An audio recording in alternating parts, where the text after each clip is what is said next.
A very pleasant good afternoon as we welcome you into a Tuesday edition of the Lion Country Kia Goon and Ironhead show. The Dear Goon will be by in just a bit. Lots to get into today. I mean, a whole lot to get into. We had a thrilling Kentucky Derby. We'll certainly talk about that on Saturday. The beloved Pirates are on an amazing 3-game win streak. Have you ever seen a team as hot as the Pirates right now? Oh, yeah. The Philadelphia Phillies happen to have won, 10 straight at home and now have the best record in Major League Baseball. The Phillies are tearing it up, so we'll talk some Major League Baseball. Both Penn State lacrosse teams got to the Big Ten Finals over the weekend. Both lost in the championship games, but both are now gearing up for the NCAA tournament later this week. We'll certainly talk some Penn State lacrosse today as well. David Taylor is officially now headed to Stillwater, Oklahoma, and is the new head coach of the Oklahoma State wrestling program.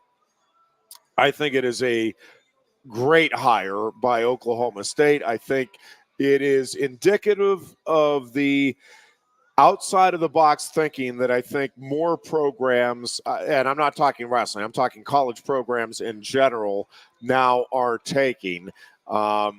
And I think Penn State and the hiring of Cale Sanderson was not the first, certainly, but I think was kind of a leader here in terms of showing teams that, you know what, you don't have to hire from within the so-called family of your athletic department or athletic program in order to find success or somebody who can be the long-term face of your program. So we'll certainly talk more about that coming up. And if you're watching on Facebook Live, you see that John Schaffer has snuck into the frame here right next to me. John is what's your official title for this event on Saturday for the Hoppy Valley? It's Hoppy Valley Brewers Fest. Brewers Fest. Well, first of all, thanks for coming on board. And what is your official title for this? The Grand Poobah, I think. No, I'd say co-organizer. I'm the managing member of Antifragile Brewing. Antifragile teamed up with Happy Valley Adventure Bureau and Happy Valley Sports and Entertainment Alliance to do the festival. So very cool festival. We've had the Beer Expo kind of in the past, and it's been a great event. But boy, this is a new really amazing twist on it with the Beaver Stadium field experience. Can you talk a little bit about just how this came together? Because this is an event that for those of us that are beer lovers and Penn State football lovers, this is kind of a perfect uniting of all things good here in Happy Valley. Yeah, it's the best of both worlds. It's an iconic stadium. It has the infrastructure, bathrooms, food, etc., parking. So we had looked to do a beer festival downtown in Downtown State College. We talked to Leanne Jeffries, who's head of Downtown Improvement District, found out that Happy Valley Adventure Bureau had conversations with the prior administration about putting a beer festival, I think, in the club section of Beaver Stadium. I went to somebody in the current athletic administration, and they liked the idea. Pat liked the idea, and we were off to the races. We partnered with Sports and Entertainment Alliance and Happy Valley Adventure Bureau. It's been a huge undertaking. We couldn't have done it alone, so I'm glad to be working with those guys. Let's lots of things to get into. Let's start with how many brewers are involved, and from how far away are people coming in to showcase their beers? Yep, we have mainly PA breweries, but we have breweries from Vermont, breweries from Rhode Island, upstate New York. So, Dewey Beach, Delaware. Love it. Love love the brewing down there. May have partaken a time or two. And we really do. Are we still in the craze of the craft brewing in Pennsylvania in particular here? It's no secret that the craft beer market's contracted across the board. It depends on the model of brewery, but I think craft beer is alive and well. Tastes are migrating. More recently, people have moved to malt seltzers, then High Noon, distilled spirit type Yeah. cans. But I think craft beer is doing well. It depends on who you talk to. Yeah. But the consumer ebbs and flows and tastes change. But I think we're not in 2017 anymore, where craft beer was really flying and anything people made would sell instantly. There's a lot of great beer and a lot of competition out there, and everybody's kind of cutting their own little niche. For your opinion, John, was it oversaturation, or was it just the pandemic, or maybe a little bit of a combination of those things? Because I don't know. Speaking just for myself, like I love going to the different brew pubs and sampling the different beers and seeing the different places and the different twists on different elements of brewing and talking to people about it. And as you said, it seems like there's still a solid niche there for it. But I don't know, your thoughts on why we did see some contraction, and I'm not sure how much overall in Pennsylvania we saw that, but I don't know, your thoughts on what led to it, or a combination of things maybe. Yeah, I think there's a lot of craft beer out there, so there's only so many consumers.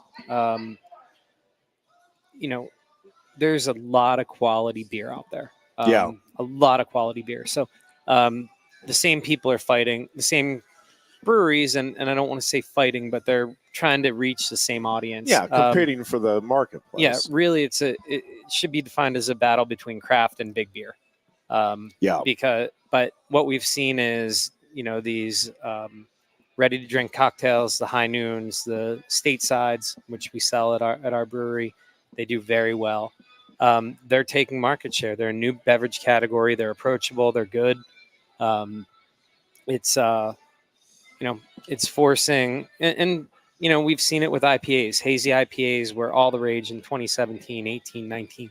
Now we're starting to see lagers make a comeback. So I think the next trend will be a reprise of the West Coast IPA, the more bitter style IPA. So things change, and I think it's up to breweries to operate, not just make great beer, but operate well. And I think those that do will do well. How many brewers are coming in for this event on Saturday? 76. No kidding. Yep. Wow. Yep.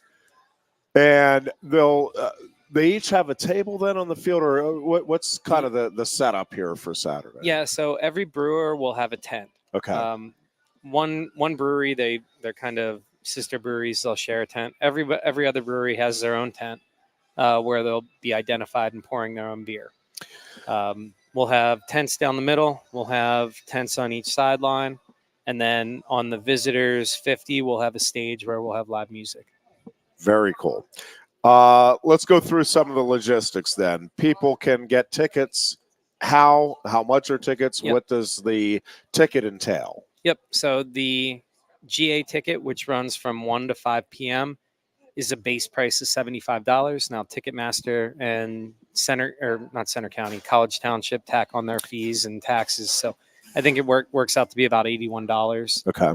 All in. The VIP, which runs from 12 to 5, so you get an extra hour early. That's $125 plus fees. I think it comes out to $141 when it's all said and done. That includes parking, so you're not going to get hit with an additional parking charge. Everybody attending will get a commemorative tasting cup. We can't have glass on the field, so we went with plastic.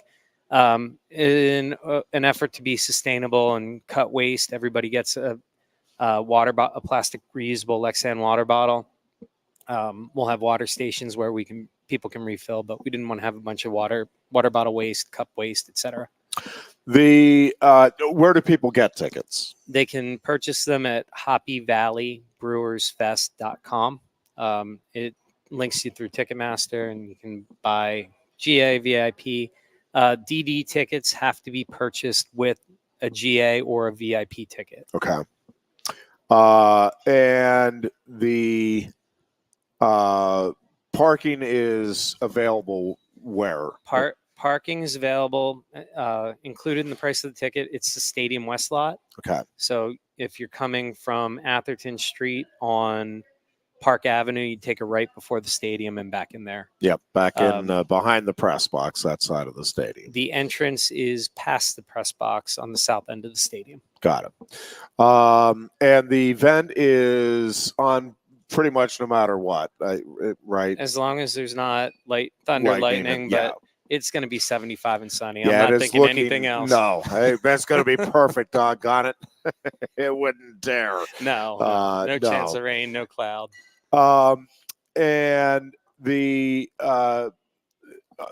just so we're clear, if folks haven't been to well, obviously haven't been to this event before because this is the inaugural, but if you've been to other or not been to other beer fests, just so folks know, the ticket gets you in with the cup, and then you are free to go to any of the tents as many times as you want.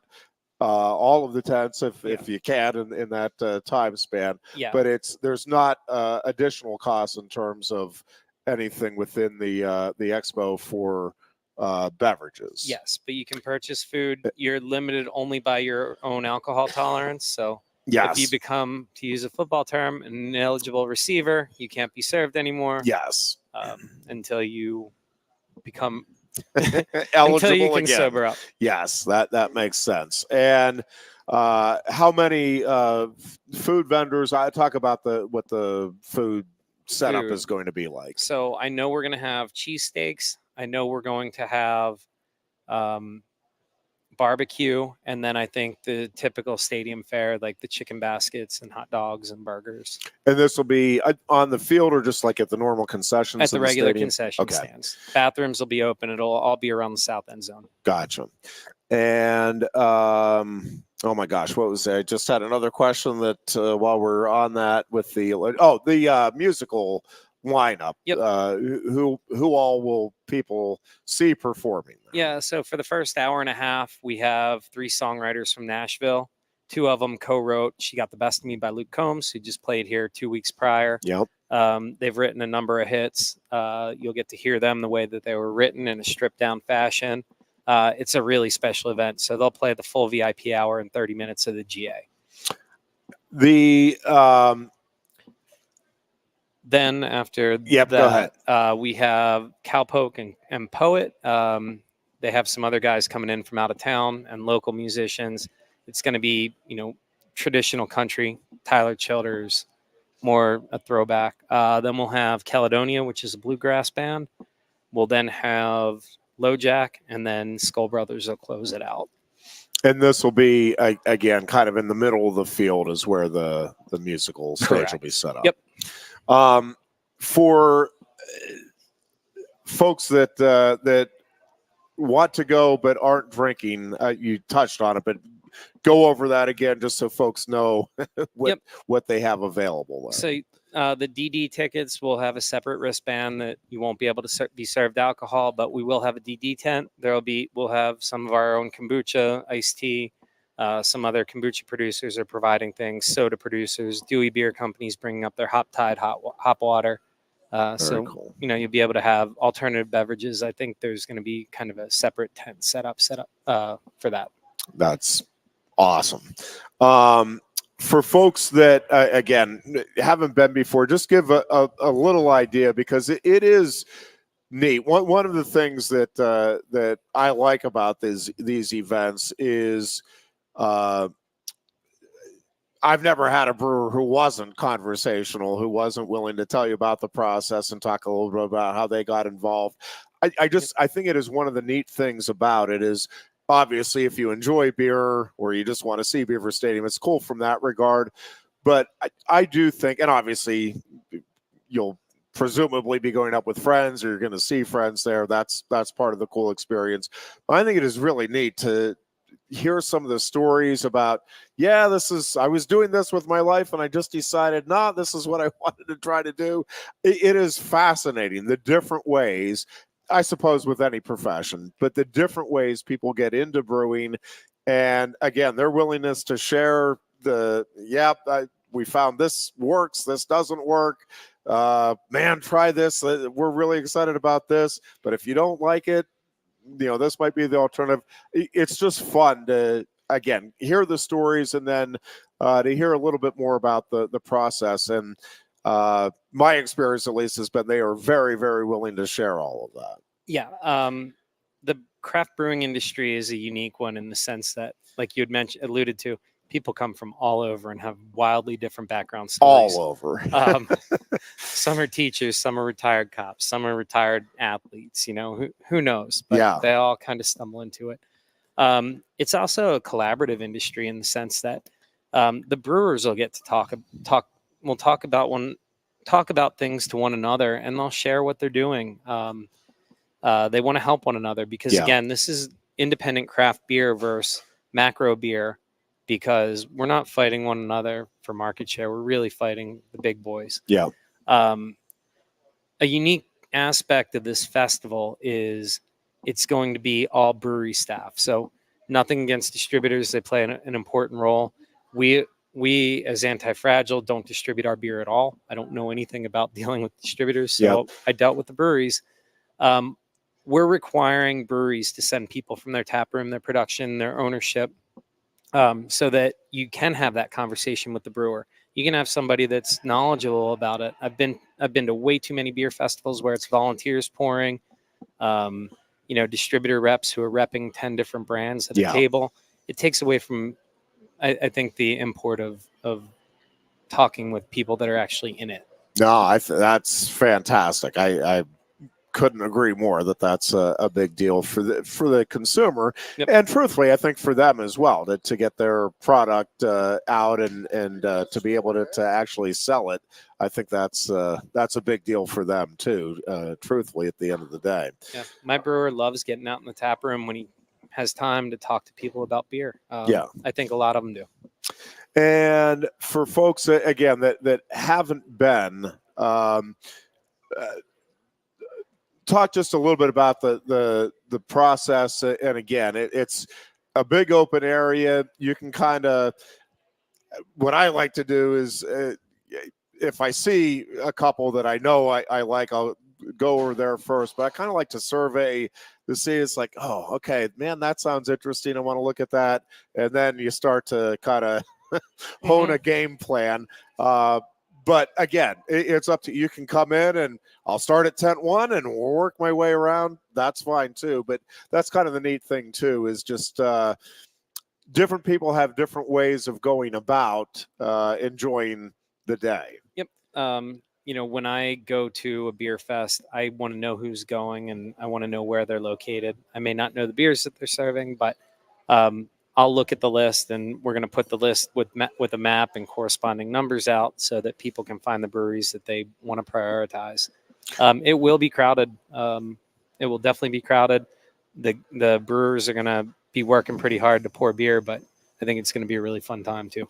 I presume that the plan here is for this to be a recurring event. Yes. Yeah. From day one that we started talking about it, even with athletics, it was, we want to make this into an annual event. Yeah, I know a lot of people are very, very excited about it, and I think it's one of those things that, as word grows after the first one, it's like, yeah, you don't want to miss this the next time around.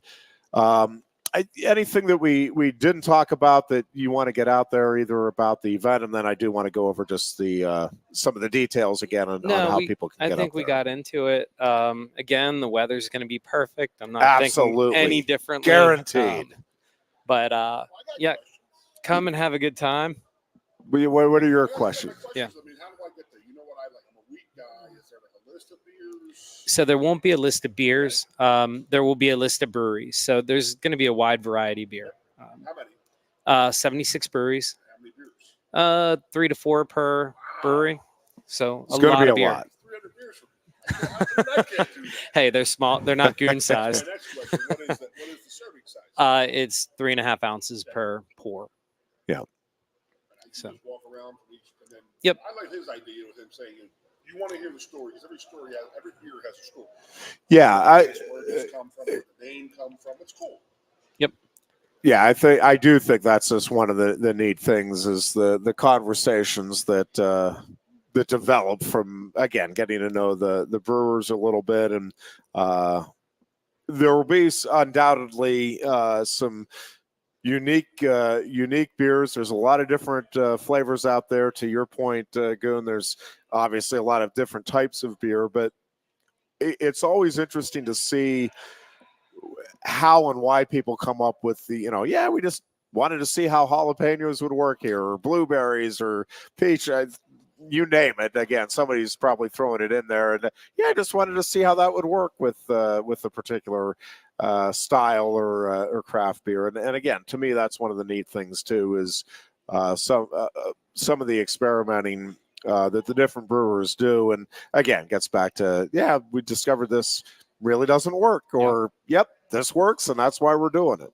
Well, one of the cool things about us putting on this festival is we did a lot of collaboration beers. So there will be one-off beers that we did with, I think, 13 different breweries. Is that right? It allowed us to go to most of their facilities and talk to them, spend some time getting to know them, talk to them about what they're doing, check out their systems.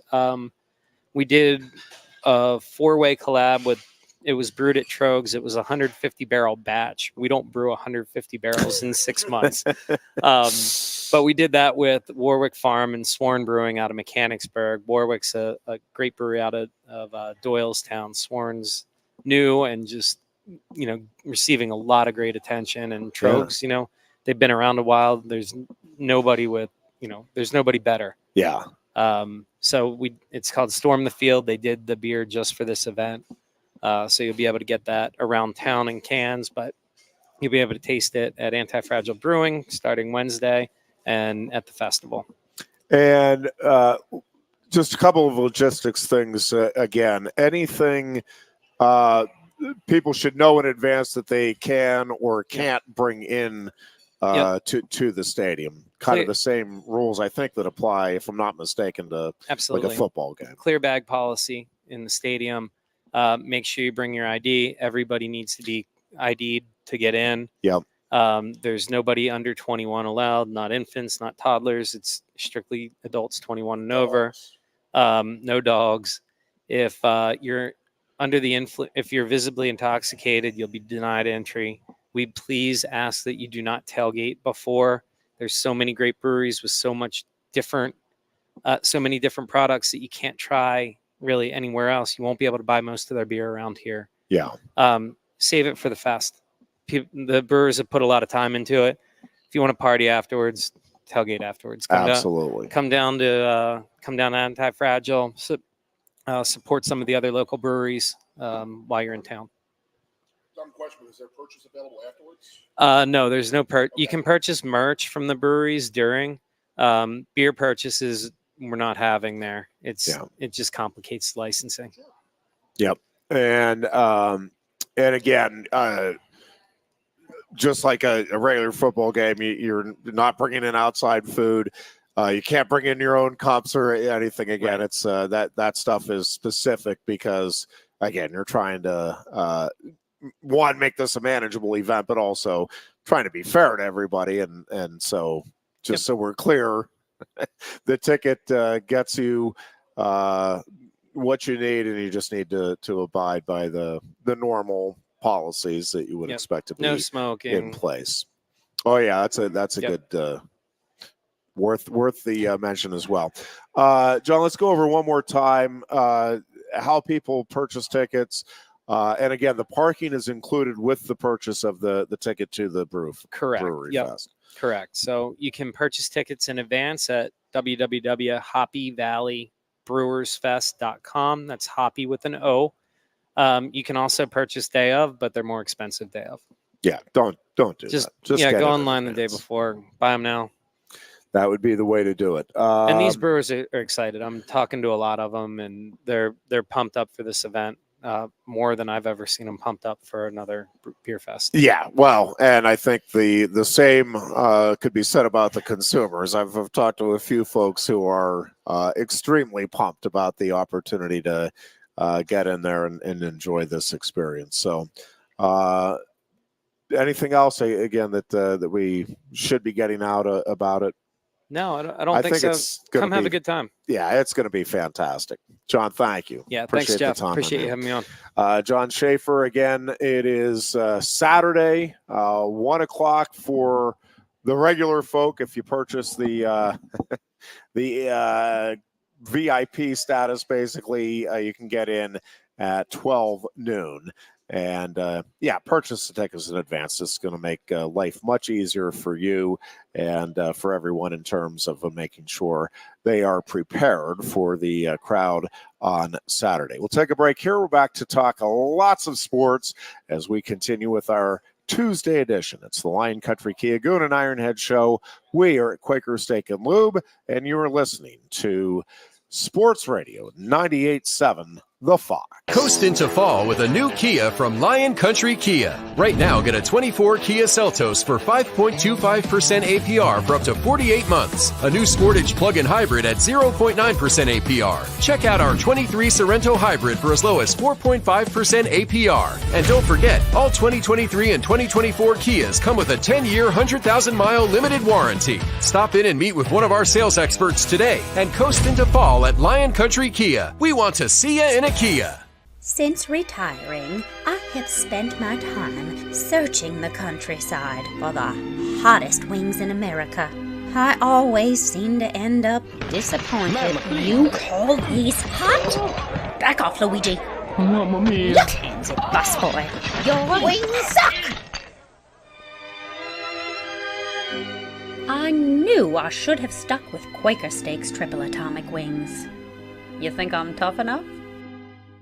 The Center Hall Farm Store has been serving Center County and beyond for well over a half century. A small family business, the Center Hall Farm Store specializes in animal nutrition and manufactures its feed fresh using local ingredients. Get the best in horse, cow, pig, chicken, and bird feeds. If you're not already a customer, stop in and see why so many of your neighbors are. The Center Hall Farm Store at 110 West Allison Street in Center Hall, or call us at 814-364-1393.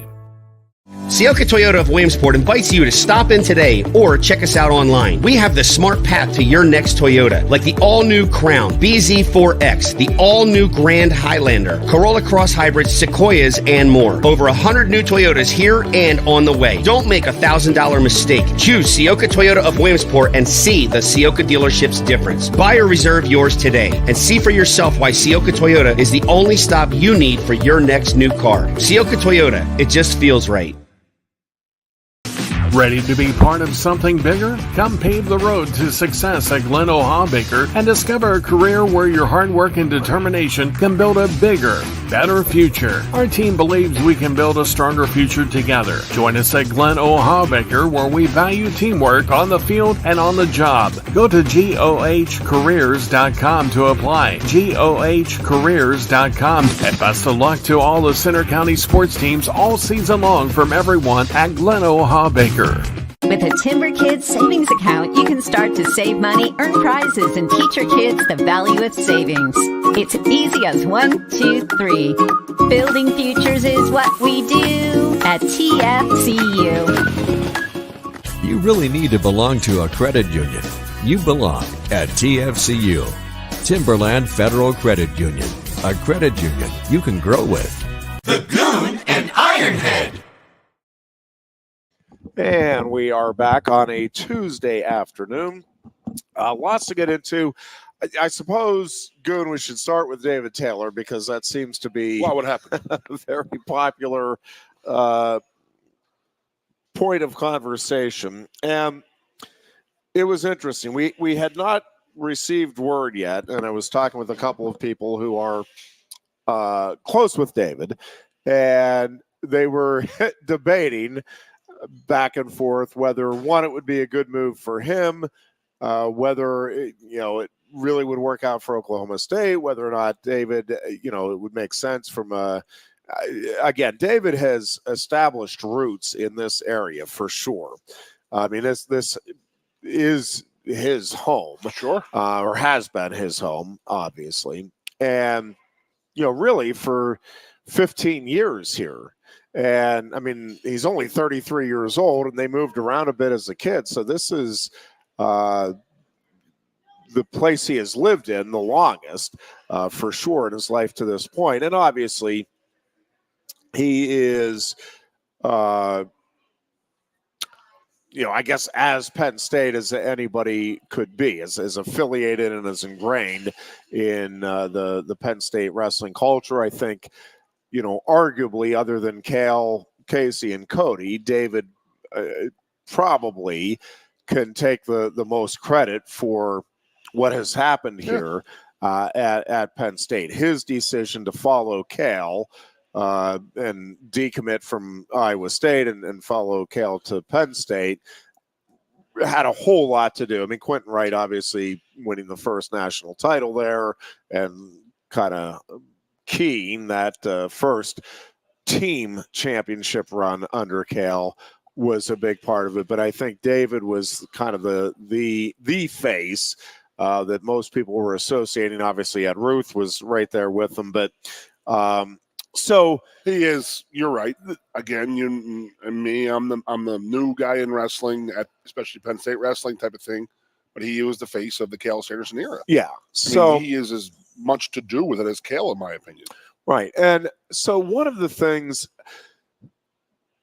there's a couple of things that just went through my mind. One is, and we don't know the answer to this, and I think some people are presuming, and may very well be right. I mean, I'm not saying that's preposterous. It obviously isn't. But a lot of people are suggesting that if David had defeated Aaron Brooks and was getting ready for the Olympics, this wouldn't have even been a consideration. I'm not sure. You may be right. I'm not saying definitively either way. I'm just not sure that is necessarily the case. And I'm not 100% sure that it is the case that David is not going to compete this fall. And I don't even mean with the Aaron Brooks situation. I think that'll be resolved. I think Aaron Brooks is going to the Olympics. We can get into that a little bit maybe later. But I just mean if David wanted to compete in the World Championships or just I think that is still a possibility. I think it's much less of a possibility. And my expectation would be now that David does retire from competition and really kind of jumps in with both feet into just coaching and getting this program in as good a shape as quickly as he can. And that's where his focus is. I believe two things, and I haven't talked to David, and I will reach out. I'm sure he is getting inundated, and I'm not expecting that I would be high on the list of folks that he needs to talk to right now. But at some point, I'm hoping to talk to him and obviously wish him the very best. But I am guessing that this was not an easy decision for him. I don't think it was, oh, yeah, this is a no-brainer. I'm out of here. I suspect that, yes, there is very good money involved for sure with whatever Oklahoma State is offering him. And I suspect it is well beyond a very handsome salary in terms of what is being provided or guaranteed for him. I think this is a really good move and from Oklahoma State's standpoint. Because, and this is just my opinion, and again, opinions are worth a dime a dozen, and I understand that. And I'm not saying it is, the correct opinion to have. I do think David Taylor going to Oklahoma State is the biggest splash move in college wrestling since Cale made the move from Ames to State College. And while I think Coleman Scott would be a great hire and I think would have done very, very well, and I think there are some other guys with Oklahoma State ties, Pat Papalizio, who has done a magnificent job at North Carolina State and was a Oklahoma State great. Chris Pendleton, who is doing great things with Oregon State's program, I think would be a great hire for Oklahoma State. I don't think any of those individuals or really anybody else outside of Cale Sanderson that Oklahoma State would have hired would have had the impact that David Taylor has. David Taylor is that guy. When you think wrestling is, I don't know if it's completely unique in the sports world, but it is one of those sports where Dan Gable, generational wrestler, boom, generational coach. Everybody wanted to go wrestle for Dan Gable because they knew who he was, what he accomplished, immediate credibility. John Smith built a dynasty at Oklahoma State in the early 2000s. John Smith was legendary on the mat, became great wrestling coach, made the transition. Cale Sanderson, generational talent on the mat, immediately people are like, yeah, I want to go check out what this guy's doing and wrestle for him. I think David Taylor, I don't know that he's going to have the success. I don't know that he's not going to have the success. I don't know if I'm not sitting here guaranteeing that he's going to win just a ton of national titles, but man, that guy is going to get recruits. Mm-hmm. He is a really personable guy, really easy to talk to, very down to earth, and very engaging, very personable person. And obviously has the credentials. I mean, this is a guy who has achieved at the highest levels. Two-time Hodge Trophy winner, two-time national champion, world champion, Olympic gold medalist, all there. And has done a great job with the M2 Training Center in developing young talent. What I think, and again, I think this was a tough decision. I don't think this was just an automatic, hey, Oklahoma State called, this is a great job, I got to go. But I think and I don't know any specifics, but I know it's good money that he's being offered, and I know there's a bunch of support that is being offered. I know David had roots here, and I know they just had another child. He has a family. He and his wife run the K2 Roots downtown. Like, there's a lot ingrained here. But I do think he has always had his eye on coaching. And this would be the equivalent of being offered as your first head coaching gig just out of competing. Hey, you want to come coach the Alabama football team? You want to come coach the Dallas Cowboys? You want to be the guy that succeeds Gino Auriemma in women's basketball at UConn? I mean, it is that type of job. Oklahoma State wrestling, for folks that don't know, if you're new to the wrestling scene and you're like, no, Penn State has just dominated and it's always been Iowa and Penn State. No. Oklahoma State wrestling has more national titles than any program, not any wrestling program, than any college sports program. They have won 34 national championships. That is more than any program, any track and field program, any basketball program, any other sport at any other college. 34 national titles by Oklahoma State wrestling is the most national titles by any college athletic program. So this, when we talk about a rich tradition, it is the richest tradition in all of college sports. So you combine the passion of Oklahoma State fans, the history, which is unmatched in college athletics, of Oklahoma State wrestling, and the name and credentials of David Taylor. I'm not sitting here telling you that David Taylor and Oklahoma State are just going to run roughshod over Cale Sanderson and Penn State. But I am telling you, David Taylor and Oklahoma State, I don't know that it's going to be right out of the gates next year, but with the transfer portal being what it is, I wouldn't rule it out that they will be right in the mix, like a top 3 type of program next year. And I think for the foreseeable future, Oklahoma State and David Taylor will be in the mix, and year in and year out will be one of the top 5 programs anyway, and could very well be one of the top 3 on a very consistent basis. I think this is a really good hire for Oklahoma State.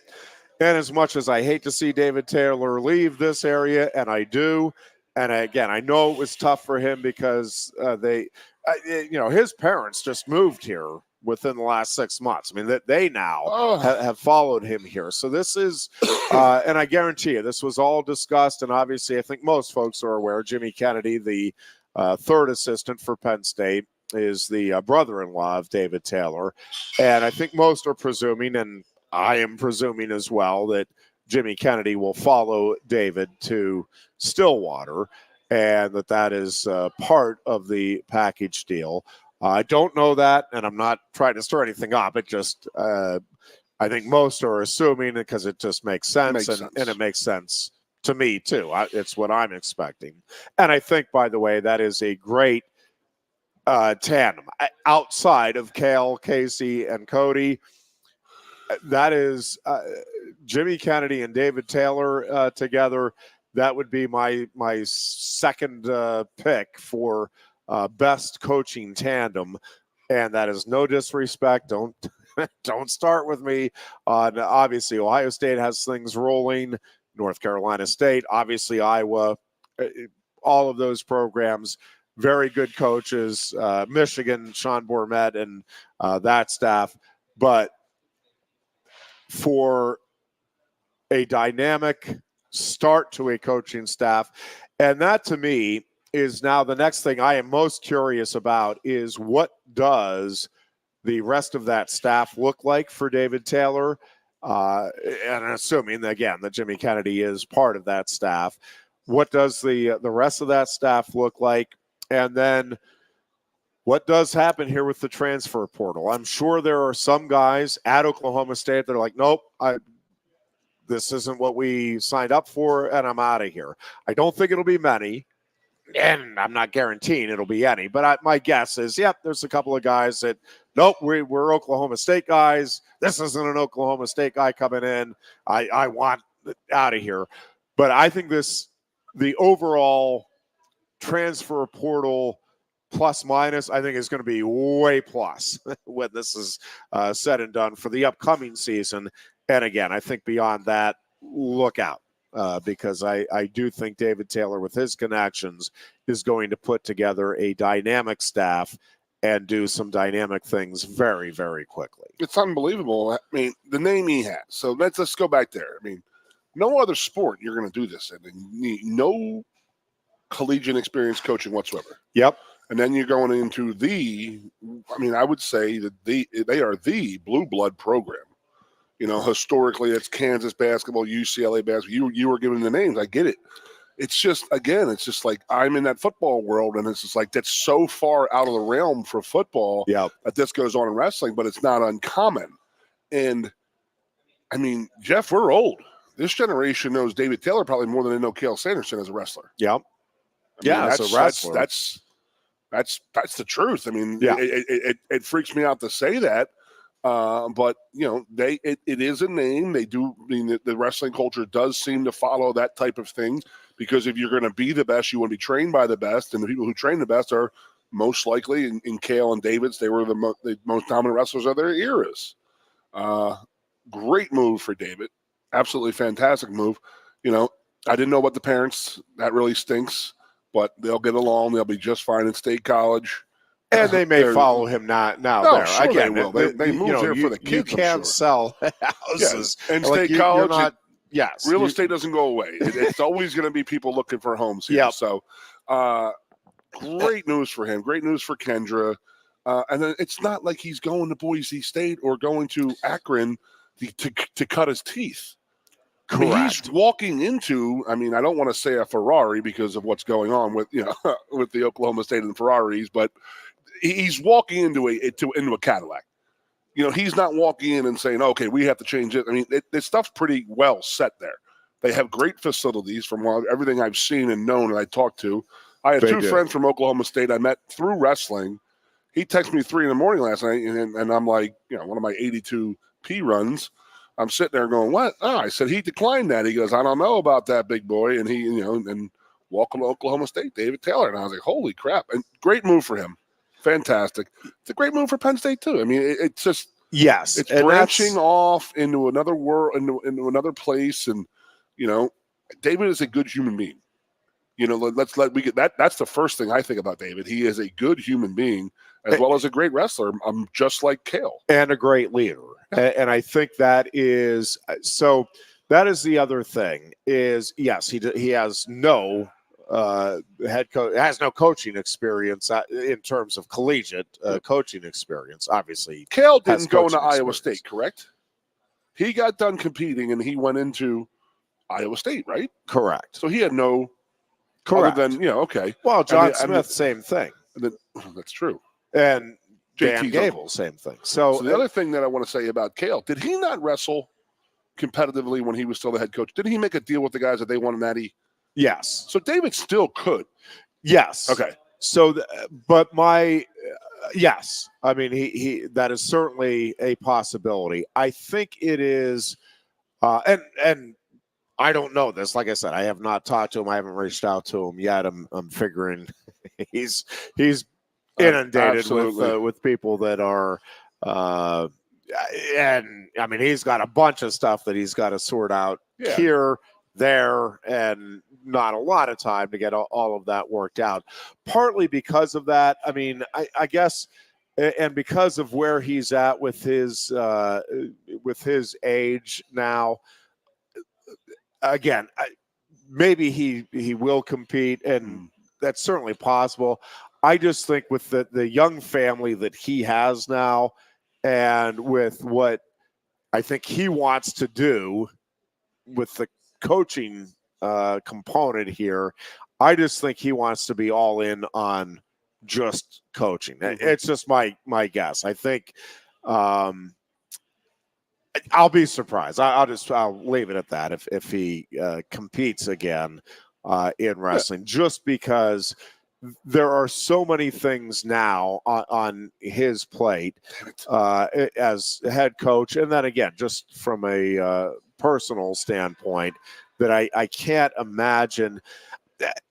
He is somebody, in what I know of him anyway, he is somebody. I don't think he is going to be able to compete the way, or train to compete the way he feels he has to, with everything else on his plate, with his family, and again, now being the head coach at a place like Oklahoma State.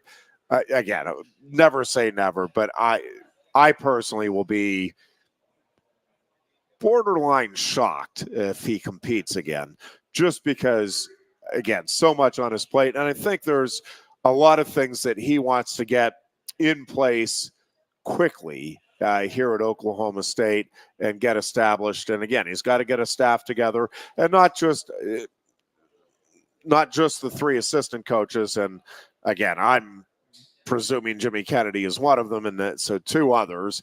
But he's got to figure out the rest of his staff. And, from a director of operations to, and he has seen, obviously, up close and personal, what works at Penn State. And I don't know that there's anybody that has, outside of maybe Casey and Cody, that has a better understanding of Cale Sanderson and how he works, why what he does works than David Taylor. And I don't think David's looking to be the next Cale Sanderson either. I think David is very, very comfortable in his own skin and being David Taylor, the head coach. But just like Cale Sanderson absorbed a lot of what Bobby Douglas taught him, David Taylor absorbed a lot of what Cale Sanderson taught him, and is going to apply a lot of those lessons. Now, David's going to do some things undoubtedly differently, as he should. You are not going to exactly duplicate anything, and nor do I think you should try. But again, he knows, hey, this is the general culture that works. This is the general practice that works. And again, undoubtedly he's going to tweak some things, or some things that He has worked into his game, his preparations.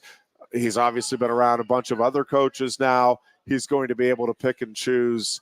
Again, hey, this works, that works, that definitely worked at Penn State. I'm not sure it'll work here. All of those things. But my guess is they have given him a lot of autonomy in terms of, hey, set this up the way you want to set it up. Trainer, any mental health help, counselors or psychologists, all of that stuff, again, needs to be in place. And then, they've obviously got to work on figuring out who's staying, who's going, what next year's team is going to look like, what the lineup will look like. I've had some people reaching out to me, obviously too early to know whether or not any of the incoming recruits at Penn State could follow David out there. Any of the guys who are here could end up out there if things don't work out here. That would make a lot of sense, right? When we've been talking, right, they have, if you look at the projections over the next 2 years with the incoming recruits, you've got about 15 elite, highly top of the line recruits that people are after. About 15 of them are going to be in the room. Well, you've got 10 starting jobs. As great as Penn State is, and as much as I think people like being around Cale and this program, elite guys are not going to stay here to be a backup for 3 or 4 years. So, that's not happening. So some of these guys are going to go elsewhere. Well, does Oklahoma State now seem like a more likely destination than just about any other place? Yeah, probably. You got me on a yawn, damn it. Question, when does the portal close for wrestling? I know the basketball that closed is a last good week. question, and I don't know. Did he miss it? It's this month, but I don't know. I'll find out the date. I should know that. Okay, I don't have just think about what David has to do. He has to go in there and John Smith, right? John Smith is the guy leaving right now. World-renowned, top 3, possible top 5 wrestler in the history of this country. So he has to go in there, and he's going to say, you know what? I have the David Taylor method. I'm a descendant of Cale Sanderson. And like you said, maybe maybe he doesn't find the strength coach to his liking. Maybe he wants to bring his own strength coach. Maybe he wants to bring his own athletic trainer. So these are some big-time major league decisions he needs to be making out there. Yeah. And that is a place that doesn't change well. I mean, you know what I mean? I mean, that's an old school. They are gonna hold on to their weight, much like Penn State football. Yes and no. I think out there. So I've gotten to be friends with their broadcaster and former broadcaster as well, and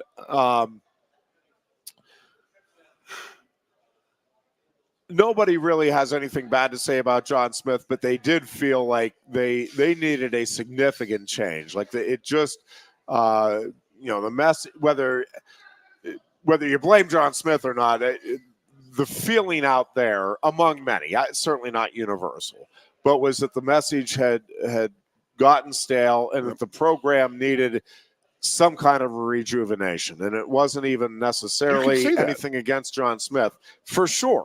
And so I think they will be more open, they being like the boosters and my guess even some of the wrestlers. Now that I don't know as much, but I think given the track record of Penn State's success in these guys' lifetime and David Taylor's success over the last decade plus, right? I don't think it's a situation where it's like anybody's, and I could be wrong about this, but I don't think anybody there may be some people that leave just, hey, this isn't what I signed up for type deal. But I don't think anybody's going to say, no, we're not listening to you because we've done, it hasn't worked. I mean, they haven't been winning national titles, either individually or as a team in recent years. Now, they've had some guys that have had a lot of success, but I mean, they're not winning a lot of individual titles, and they haven't won any team titles since whatever it is, 2005, 2006. So I I don't think anybody's in that room even, but certainly within the big money donors or within the administration, I don't think anybody there is saying, no, we will not listen to anything new. We have our way and it works. It hasn't been working. How, for whatever reason and wherever you put the blame, it hasn't. I mean, not to the level that they're talking about, winning or at least competing for national titles. They have not been doing that in many years. And so I think, Goon, that there's going to be a lot of reception to, and by the way, I don't think it's going to be as great of a change as maybe some will make it out to be. Yes, what Penn State is doing is exceptional, but it's not like Cale Sanderson isn't working on blast doubles, isn't working on guys getting out from bottom, just like every other room in the country. Again, there's going to be some tweaks. I think there will be some substantial changes, but at the end of the day, it's wrestling practice, and what you do in wrestling practice is you practice wrestling. And those guys have been doing that all of their lives. David Taylor's been doing that all of his life. Now, again, that doesn't mean you can't make a change or some changes that have a big impact. I think what Cale has brought from the mental side of it is, I don't think you can overstate it. But in terms of technique and drills, again, Penn State didn't reinvent the wheel here, and John Smith and David Taylor, it's not like John Smith is, hey, we should work on ankle picks, and David Taylor's, no, whatever we do, we won't work on ankle picks. Like they're going to work on wrestling moves. How you approach it, how you divvy up practice, all of that, yep, that could change. But I don't think it's going to be like crazy, drastically different. I don't think. But I do think it's going to be a welcome change in Stillwater, and I do think David Taylor will have a lot of success very quickly. I got it there. He's ecstatic. They're happy as hell. What does this do to the Nittany Lion Wrestling Club? Yeah, I don't think so. Again, there's a lot of things that we'll have to see how it plays out over the coming years. Initially, at least, I don't think it is going to change much. And again, I could be wrong. Maybe tomorrow we get word that, Kyle Dake's out of here, and I don't know. That's what I'm asking about, because aren't they very good friends? They are, and maybe there's a couple of things there. So David, I think, has just ended his competitive career. I think. And stop right there. Yeah. The greatest tradition you have in your effing sport, the best one, is the shoes on the mat. Absolutely love that. Yeah. As a former athlete, a former football player who never wrestled a second in my life, I find that tradition absolutely awesome. And it upsets me that he does not have that chance to do it. Yeah, I mean, he could, I guess. I don't know. So but Kyle Dake is nearing the end of his career. Now, what I don't know is if the nearing the end could be 4 years or it could be this year. And I will say Kyle is good enough and is disciplined enough. Like, if he wants to stay in as a competitor for the next Olympic cycle in 2028, that is not preposterous. Like, that is, I think, a possibility. But he also has a young family, just lost his dad. I don't know. I don't know. I haven't talked to him. I haven't really talked to anybody about him in that regard. Like, I don't know if he's looking at this. Like, David Taylor was looking at this year as a swan song. I mean, his plan was to go out, win the second Olympic gold, and then call it quits in terms of a competitive nature. And then, again, we'll probably look to get into coaching. But I don't know what Kyle Dake's – I don't know where his mind is. And if he, like I said, I think if he wants to remain in the competitive realm for another 4-year cycle, I don't think that's unreasonable. And I would not be surprised to see him stay at the top for another 4-year cycle. I also would not be at all surprised if he's like, especially if he wins gold at this year's Olympics, it's like, hey, this has been fun and all, but now maybe he wants to get into the coaching ranks. And, one of the things that I think is going to be another interesting component to the ripple effect here of David leaving, again, assuming, and I'm like many, assuming that Jimmy Kennedy does follow him to Stillwater. And maybe that doesn't happen. I mean, I think Kennedy likes it here. I think the family connections there are going to be a big draw. And I think it would be a fairly substantial promotion in terms of financially, as well as, being an associate head coach or something to that effect versus being the third assistant at Penn State. I just have to believe would be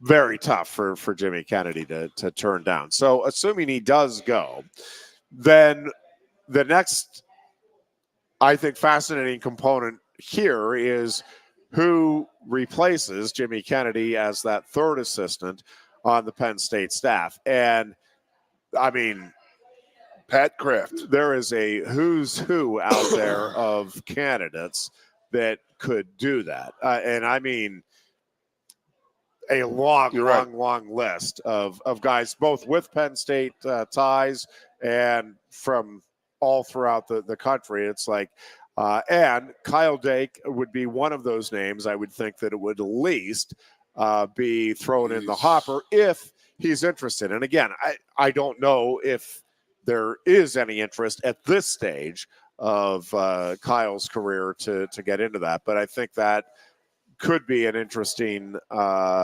component here to it.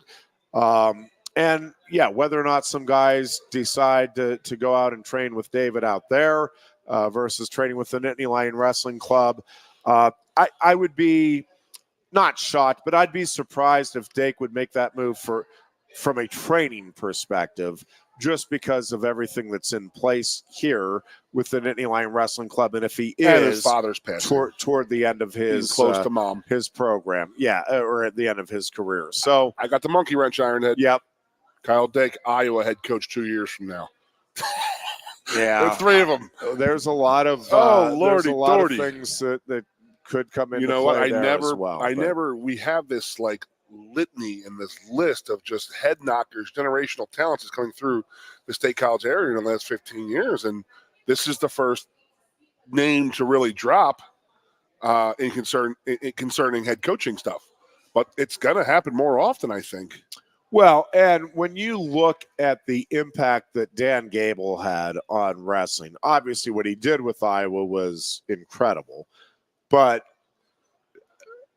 to me, his really greater legacy was the impact he had on college wrestling throughout. The number, I don't know what the actual number was, but it was double digits of wrestlers under Dan Gable who went on and became head coaches. And I mean, prominent head coaches. M-Rob didn't wrestle for him, right? He of wrestling programs coached with him all throughout the country. And I think you're going to end up seeing that same thing take place here with Cale Sanderson as we continue to go down the road. I suspect over the next 5 years, let's say, that you'll have another 3 or 4 guys, again, in fairly prominent head coaching positions who wrestled for Cale.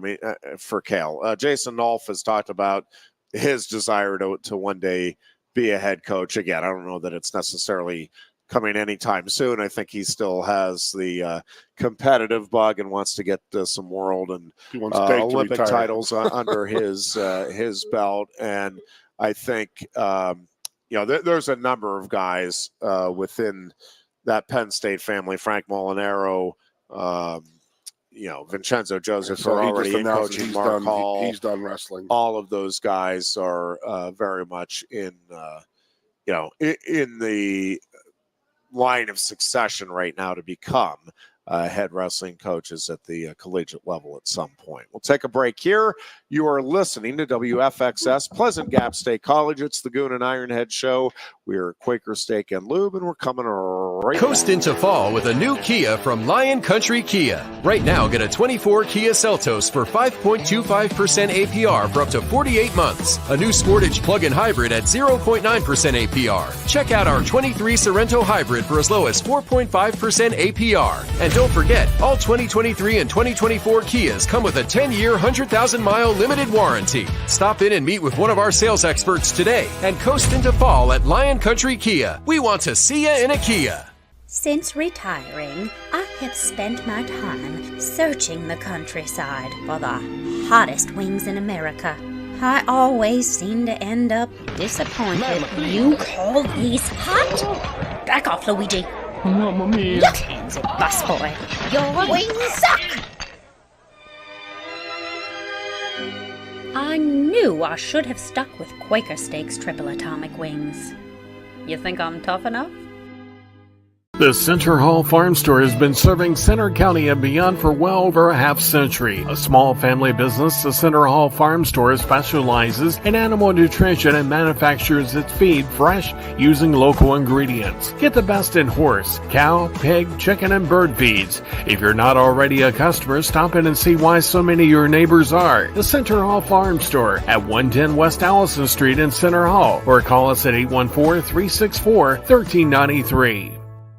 Sioka Toyota of Williamsport invites you to stop in today or check us out online. We have the smart path to your next Toyota, like the all-new Crown, BZ4X, the all-new Grand Highlander, Corolla Cross Hybrids, Sequoias, and more. Over 100 new Toyotas here and on the way. Don't make a $1,000 mistake. Choose Sioka Toyota of Williamsport and see the Sioka dealership's difference. Buy or reserve yours today and see for yourself why Sioka Toyota is the only stop you need for your next new car. Sioka Toyota, it just feels right. Ready to be part of something bigger? Come pave the road to success at Glen O'Habaker and discover a career where your hard work and determination can build a bigger, better future. Our team believes we can build a stronger future together. Join us at Glen O'Habaker, where we value teamwork on the field and on the job. Go to GOHcareers.com to apply. GOHcareers.com. And best of luck to all the Center County sports teams all season long from everyone at Glen O'Habaker. With a Timber Kids savings account, you can start to save money, earn prizes, and teach your kids the value of savings. It's easy as 1, 2, 3. Building futures is what we do at TFCU. You really need to belong to a credit union. You belong at TFCU, Timberland Federal Credit Union, a credit union you can grow with. The Goon and Ironhead. And we welcome you back in here on this Tuesday edition, Quaker Steak and Lube. And yep, the all-you-can-eat wing buffet is officially underway. Come on down and enjoy the great wing sauce flavors and eat to your heart's content. Enjoy some great beverages, great service, and check out the sports action on the TVs, which are all over the joint here on this Tuesday afternoon. Great place to come on down and watch all of the NHL playoff action, or, you know, if you're so inclined, NBA playoff action, or Major League Baseball. Both the Pirates and the Phillies are red hot. Yes, they are. Beloved Bucks, 3 straight. There's no slowing them down now. Yeah, Allen needed that. What is the bet, Allen? 75 wins you got to get? The offense has erupted. 9 runs in 2 games. Can you believe it? The last 12 games they didn't score 9 runs, I don't think. I think that is correct. They were bad for a little bit there, but hey, it's lulls. You know how baseball is. Dog days, bad days, good days. Well, Mitch Keller with pitching, the baby. complete game last night, so we'll take that. Now, do you watch the Phillies at all, or are you just strictly Pirates? I'm pretty much strictly Pirates. I'm not even all Pirates with the Mad Turtles schedule these days, but I mean, I'm following it, but not watching or even listening to nearly as much as I once did. So we got Zach Wheeler pitch yesterday for the Phils. Yeah. 3-3. His ERA is 1.91, and he's 3-3. They get him no run support whatsoever this whole year. So, I'm trying to explain to my wife that what the ERA is, and I said, "Well, this is your earned runs average for a 9-inning game." And she goes, "Okay." So I said, "What do you think Zach Wheeler's giving up?" And she's like, "I don't know, 5 or 6 a game." I just said 1.96 is his ERA over 9 innings.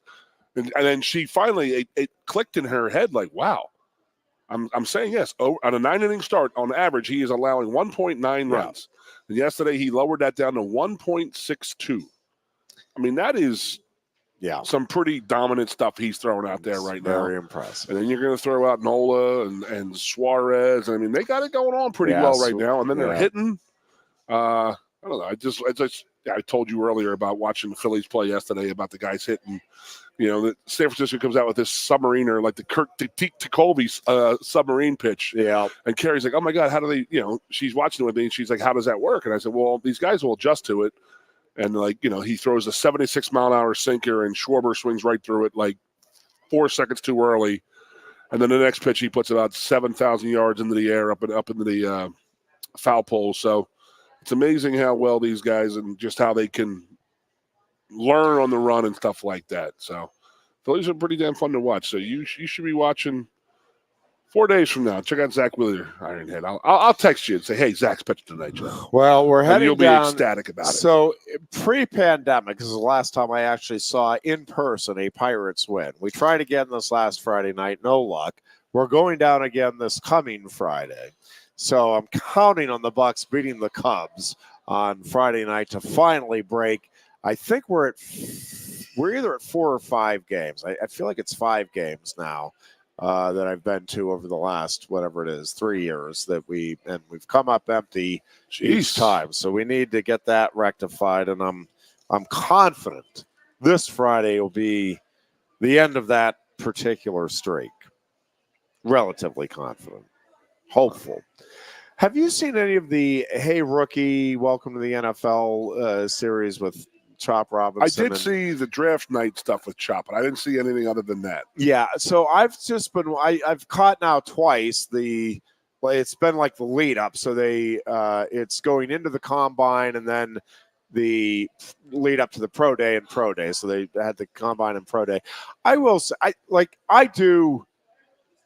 I do enjoy that stuff where the behind the scenes access to whatever degree they're actually giving you behind the scenes, but it is fun. And I will say, like Chop Robinson, not that Penn State fans didn't already know this, but man, he is really easy to like and really easy to root for. Yeah. Like that is a guy that just, I love watching those shows. You want to see him. Because you're humanizing these guys. For sure. You're just not seeing Chop Robinson, the defensive end, number 44 for Penn State. Yeah. Nasty defensive end. You're not just seeing that. You're not just seeing him run 40s. And you're actually seeing him with his mom and dad and how he interacts with his girlfriend and coaches and agents and all that.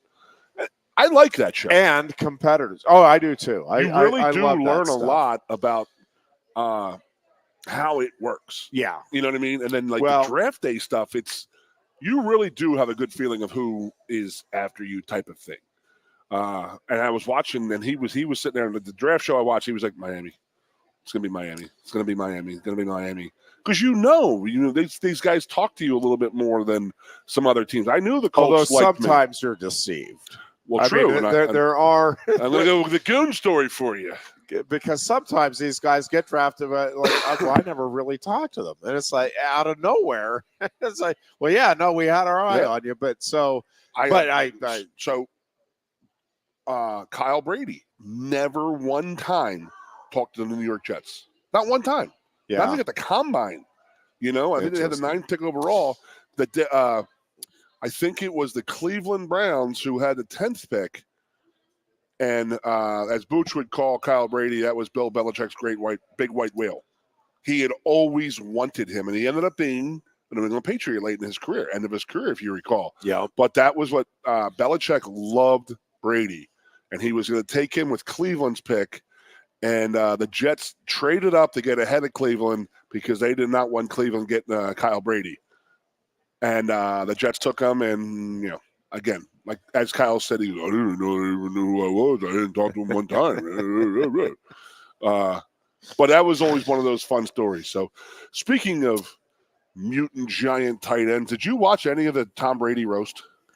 I did not watch it when it happened. I've seen and heard a bunch of clips, but no, I did not see. I've seen all the clips, and I was like, wow, this is unbelievable. And then I watched it live, and it was a 3-hour and 4-minute show that should have only been 2 hours because there were some people who were really, really bad on there. But there were some unbelievable funny stuff.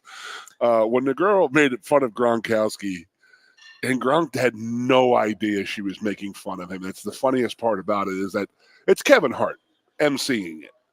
So he's sitting there. He's sitting next to Gronkowski, and the girl's name will come on my head again. But she got up there, and she was like, "Was it Nikki Glaser?" Nikki Glaser, yes. Okay. So she says, "Tom, how the hell do you lose $30 million in Bitcoin?" She says, "Even Gronk go, I know that not real money." Right? And then Kevin Hart got up afterwards and was like, "Yo, Gronk was just hitting me going, I told him that. He's like, he didn't get the joke that he was making fun. He was making fun of him. He was just like, I told him it wasn't real. But just some little side stuff like that was really, really, really good.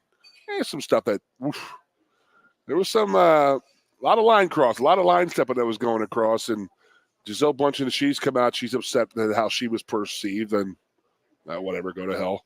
The other one is Aaron Hernandez's ex-fiancée. She came out a little bit, and I will say he wasn't there to defend himself type of thing. You know what I mean? Like, wow. Other guys, Gisele did some stuff, and she's around, but this guy's not here anymore, and he got picked on pretty good.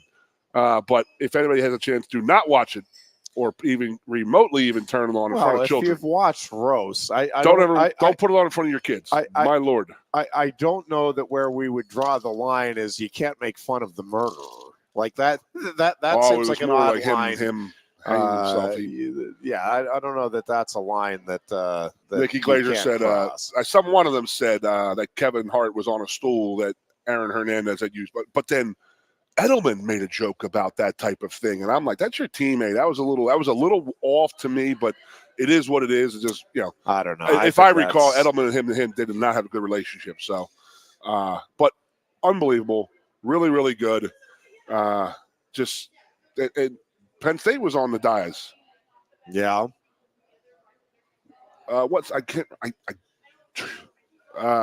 Left tackle, Buccaneers for Tom Brady. He's with the Chiefs now. Just won the Super Bowl. Donovan Smith. Oh, he was in the top right. No one even mentioned him and the other guy, the big long red-haired guy from the Buccaneers. They only mentioned all the Patriots there, but the top right, there was a bunch of Tampa Bay Buccaneers, and they weren't even like mentioned, named, or anything like that out of all. And I'm like sitting there and I'm watching these guys. I'm like, that's Donovan Smith right there. And then, not one mention of his name during the show or whatnot, but I just thought it was pretty cool that he was there and up there. Then you look out in the crowd, and they pan to the crowd, and I'm like, Charles Woodson, he can't even get on the front row. He can't even get on the days, the dies, whatever. He's out there in the crowd. That's very good. It was a really good show. I would highly recommend you looking at it. And then Eli. Yeah. I did see Eli's clip. Yeah, I don't want to roast him for a third time. Yeah. Yeah, that definitely came up. And then Tom gets up there. But Eli wasn't there, right? That was a Peyton came in, tweet or whatever. Peyton came in and actually introduced Brady at the end, and then Brady had his chance to light everybody up, and he's like, "Hey, where the hell Peyton go?" And Peyton just got addled. He just skedaddled out pretty much, and he was ripping on Peyton pretty good. He came off very arrogant and cocky, but you have to at that point because you just got absolutely hammered for 2.5 hours. So you better come out, and he's sitting there. I can't tell my clock right now. I can't lift my hand. I got 4 rings on there, type of thing. To Manning, you have 2. I got 6. Played in or 7.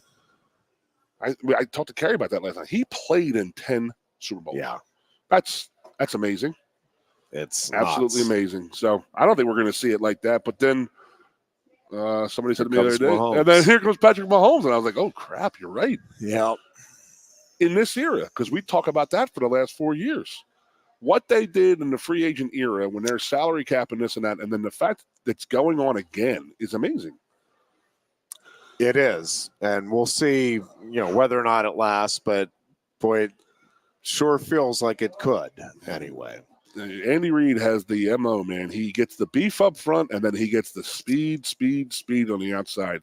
I mean, that's scary what they drafted, all the speed guys that they got on the outside right now. Yep. And they're just going to get faster and faster and faster. Yeah, I don't think they may not win the Super Bowl, but they're going to be in the mix here for, it feels like anyway, the foreseeable future. That is crazy good. Did you watch the Kentucky Derby on Saturday? I was downtown partaking with some friends of mine's children graduating. So, but yes, it was on in the background.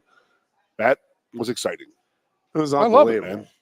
So Just Steel was my horse. And, what number? I don't know, whatever it was. And he ended up 17th. But he was the one that was, there was like a three-way battle kind of midway through, and then he just checked out with a bunch of them. And yeah, completely fade. We were all pumped. It's like, oh my gosh, here he goes. And then no, there he went. And yeah, it was crazy finish.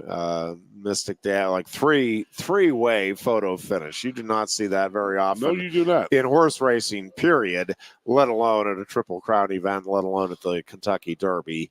Yeah, it was pretty neat. And congratulations to Mystic Dan. And it sounds like probably he might not go in the Belmont Crown, or yeah, triple. He might in not the Preakness. Yeah, and I respect that, because it's these horses run once every 6 or 7 months, and then you're going to ask them to run 3 times in 7 weeks, and it's horrible. It's really I don't like that. Yeah. And the fact that I have seen 2 in my lifetime in the last 15 years, Triple Crowns, is amazing to me. Because I never in a million years thought I would see a Triple Crown because of how it's set up with the whole, I personally think if you run a Derby, you should run all 3 races, not fresh horses each race. I don't appreciate that.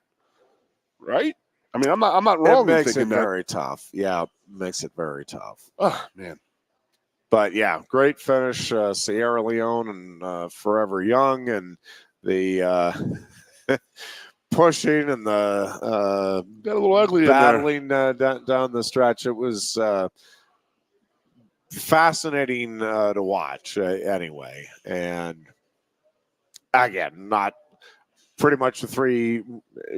Well, actually, truthfully, the Kentucky Derby is the race I watch. Sometimes the Preakness. And truthfully, you'll watch the Belmont. Yep. I'm not sure. And then the Belmont I don't usually watch, to be honest with you. If the Triple Crown is in play, yes. Otherwise, again, I won't make any special effort to watch. I'll put it that way. If it's on and I'm out or something, it's like, oh yeah, I'll check it out. But it's not something I'll go out of my way. The Derby I want to see. I try to make sure we have a TV on. One of those. Check that out all right, it's springtime now. Yes. Masters, Blue White, and the Kentucky Derby. That means it's almost summertime, baby. You and I are not NBA fans, but we had Sports Center on this morning. I don't even, to show you how much, to prove I'm not an NBA fan, I don't even know what the it's just another one of my frustrations with instant replay. But and I truly I do not follow the NBA at all. But one of the playoff games, and if you're an NBA fan, you know darn well what I'm talking about. But down the stretch, there were a couple of questionable calls. But the one was they called a kicked ball, and they reset the clock. It's the Knicks Pacers game. And they reset the clock. And then and it was not kicked. And the Pacers said they knew it, and they were right. You can't challenge it. And so they didn't try to challenge it, but they got it wrong. Well, and again, this is my problem with instant. Why would you not be able, if you inaccurately called a kicked ball when the ball was not kicked, why in the world would you not be able to review that? Like, what sense does that make? You have the technology to do it, so why don't you use it? Well, and what everybody always, we got to get the calls right. And then everybody agrees, well, we can't review everything. And it is at that point that I'm like, well, then I'm out. If you're not going to review everything, and by the way, I agree with you, like, especially like in football, we can't sit and review every, let's see if there was any holding. Let's see. I'm with you. But the problem is, for me, and again, I know I'm not trying to change anybody's mind. It's just my perspective on things, and it's never going to happen, and I understand that, and I'm at peace with it, but it still doesn't mean that it's not right. And that is, again, a blatant hold that is missed. Yep. Left tackle, it would have clearly sacked the quarterback, but because of the hold that's missed, the quarterback launches, and it's a touchdown pass, and you win the game. Well, that hold is every bit as much of a difference maker as whether or not the foot was in bounds or not on the reception on the other end of that. Well, we can review one, but no, we can't possibly look at the other. Well, then you're not trying to get it right. Well, I mean, you got to be reasonable. Well, what is unreasonable about the kicked ball in a basketball game? Like, that takes,